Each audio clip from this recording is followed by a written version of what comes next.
Nama Claudia Wina, NIM 19104168766, kelas A2, mata kuliah UAS Manajemen Pemasaran Internasional, hari atau tanggal Jumat 23 Juli 2021, dosen Bapak Adi Mursalin, SE, MM. Bagian A. Bagian A berkenaan dengan aktivitas mahasiswa di WA dan Google Classroom. 1. Apakah Anda selalu hadir dalam kuliah manajemen pemasaran internasional? Mengapa? Jawaban, ya, karena kuliah manajemen pemasaran internasional sangat penting untuk kedepannya, supaya ilmu yang diperoleh dapat berguna untuk di suatu pekerjaan dan di suatu masyarakat. 2. Berapa kali Anda hadir dalam kuliah manajemen pemasaran internasional secara daring? Jawaban, 14 kali. 3. Apa-apa yang saudara pelajari selama saudara belajar manajemen pemasaran internasional secara daring? Manfaat apa yang saudara peroleh mempelajari manajemen pemasaran internasional secara daring? Jawaban, memahami materi dan mengerjakan soal yang diberikan oleh dosen. Manfaat mempelajari manajemen pemasaran internasional. 1. Mengetahui perkembangan bisnis negara lain. 2. Mengetahui cara memperluas jaringan. 3. Mengenal kebijakan perdagangan. 4. Mengetahui produk yang sesuai. 5. Mengenal aktivitas bisnis internasional. 6. Mengembangkan perusahaan. 4. Apa tugas terstruktur yang diberikan oleh dosen saudara selama kuliah daring? Jelaskan tugas terstruktur Anda.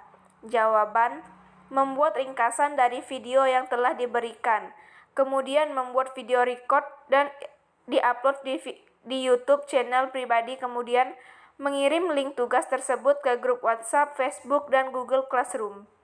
Soal nomor 5.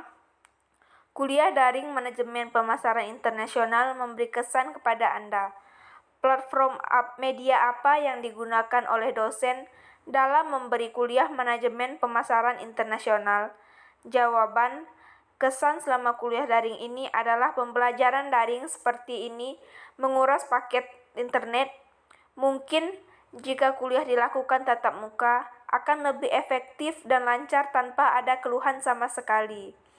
Media yang digunakan saat pembelajaran daring ini adalah Google Classroom, WhatsApp, Facebook, dan YouTube. Bagian B. Bagian B ini berkaitan dengan teori-teori manajemen pemasaran internasional. Mahasiswa wajib menjawab dengan terinci dan tidak asal jawab. Soal nomor 1. Mengapa perusahaan penting memahami lingkungan budaya pada pemasaran internasional? Jawaban, karena budaya dijadikan sebagai jati diri dalam berinteraksi dengan masyarakat internasional. Soal nomor 2. Sebutkan dan jelaskan faktor apa saja yang mendorong perusahaan domestik memasuki pasar internasional. Jawaban, faktor pendorong terjadinya perdagangan internasional adalah 1. Perbedaan kemampuan produksi. 2. Perbedaan sumber daya manusia. 3. Perbedaan sumber daya alam. 4. Perbedaan iklim dan kesuburan tanah. 5. Perbedaan kondisi geografis. 6. Perbedaan kebudayaan dan gaya hidup. 7. Perbedaan kemajuan ilmu, pengetahuan, dan teknologi. Dan yang ke-8, kesamaan selera atau suatu barang. Untuk soal nomor 3, apa saja yang menjadi hambatan dalam pemasaran internasional yang dilakukan dengan melalui ekspor ke negara tujuan? Jawaban, hambatan perdagangan internasional adalah sebagai berikut. 1. Perbedaan mata uang antara negara pengekspor dengan pengimpor. 2. Adanya kebijakan impor yang dilakukan suatu negara. 3. Perbedaan bahasa antara negara pengekspor dengan pengimpor. 4. Adanya pengenaan bea masuk yang tinggi. 5. Adanya perbedaan ketentuan atau peraturan. 6. Adanya organisasi ekonomi yang mementingkan negara anggotanya. 7. Proses dan prosedur ekspor-impor yang panjang dan lama. Dan yang ke-8, adanya perang yang dialami suatu negara dan perompak. Untuk soal nomor 4, mengapa perusahaan harus mempelajari segmentasi pasar suatu negara tujuan pemasaran internasional? Segmentasi pasar apa saja yang perlu dilakukan untuk mengetahui pelanggan potensial bagi produk perusahaan? Jawaban, karena segmentasi pasar dilakukan oleh suatu perusahaan dengan tujuan untuk meningkatkan pemasaran produk secara terarah. Selain itu, segmentasi pasar membantu pemanfaatan sumber daya yang dimiliki perusahaan menjadi lebih efektif dan efisien. Berikut aneka segmentasi pasar yang wajib diketahui oleh pengusaha. Segmentasi geografis, segmentasi harga, segmentasi media, segmentasi demografis, dan segmentasi waktu. Bagian C.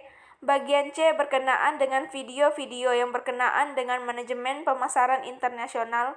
Setelah mahasiswa menonton video-video manajemen pemasaran internasional ini, mahasiswa diminta untuk menjelaskan judul video yang ditonton dan makna judul video tersebut menurut versi mahasiswa, teori-teori yang dijelaskan oleh pembicara dalam video tersebut, dan manfaat dan wawasan yang diperoleh setelah menonton video-video manajemen pemasaran internasional yang mahasiswa tonton. Jawaban, untuk video A berjudul Pemasaran Internasional versus Pemasaran Global. Makna dari judul, pemasaran internasional adalah kinerja kegiatan-kegiatan bisnis yang didesain untuk merencanakan, menetapkan harga, mempromosikan, dan mengarahkan arus barang dan jasa sebuah perusahaan kepada para konsumen atau para pemakai di lebih dari suatu bangsa untuk mendapatkan keuntungan. Sedangkan pemasaran global mengacu pada kegiatan-kegiatan oleh perusahaan-perusahaan yang menekan upaya standarisasi, koordinasi lintas pasar, dan integrasi global. Teori-teori yang dijelaskan, pengertian pemasaran internasional dan pemasaran global, faktor pendorong pasar domestik menuju pasar internasional, dan jenis-jenis pemasaran internasional. Sedangkan manfaat setelah menonton video tersebut adalah, dengan adanya pemasaran internasional ini sangat memberi gambaran penting bagi kami ketika kedepannya menjadi seorang pebisnis, di mana di dalam pemasaran ini juga membantu konsumen lebih mudah menemukan produk yang sesuai dengan apa yang mereka butuhkan. Jawaban untuk video kedua, yaitu yang B, berjudul Lingkungan Budaya dan Perilaku Konsumen dalam Pemasaran Global dan Bisnis Internasional. Makna dari judul tersebut adalah, dalam perspektif pemasaran global lingkungan kebudayaan penting untuk dua alasan. Alasan pertama adalah pemasar global secara konstan menghadapi isu yang membutuhkan pemikiran yang matang berkaitan dengan sejauh mana budaya setempat dapat mempengaruhi bauran pemasaran dari suatu produk. Alasan kedua adalah analisis terhadap lingkungan budaya seringnya dapat memberikan insight atau wawasan mengenai peluang pasar.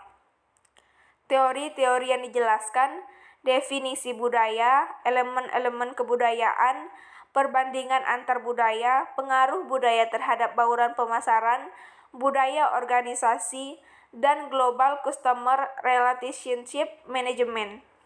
Manfaat yang diperoleh dengan adanya terhadap pola perilaku konsumen dalam cakupan lintas budaya ini menunjukkan bahwa para pelaku bisnis internasional membutuhkan lokasi pemasaran yang tepat dan cukup luas, dibandingkan hanya sekedar berupaya memahami peran konsumen dalam pasar tertentu. Demikian jawaban UAS dari saya, terima kasih.